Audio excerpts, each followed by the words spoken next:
నా వ్యక్తిత్వం స్వతంత్రంగా బ్రతకటంలో తృప్తి ఉంటుంది. అది నేను తెలుసుకున్నాను. చెట్టు ఎక్కినప్పుడు మనమే దిగాలి, అది తెలుసుకొని ఎక్కాలి. జీవితం కూడా అంతే. మనిషిలో లోపాన్ని గుర్తించి చెప్పినప్పుడు శత్రువుగా చూస్తారు.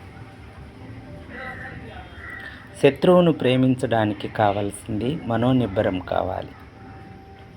అది నాకు చాలా ఉంది. కోరుకున్నది దక్కనప్పుడు ఉన్నదాంతో సర్దుకుపోవాలి. యథార్థ హృదయం కలిగి స్వచ్ఛమైన మనసుతో జీవిస్తే ఆ బ్రతుకుకు సరైన అర్థం, పరమార్థం రెండూ ఉంటాయి.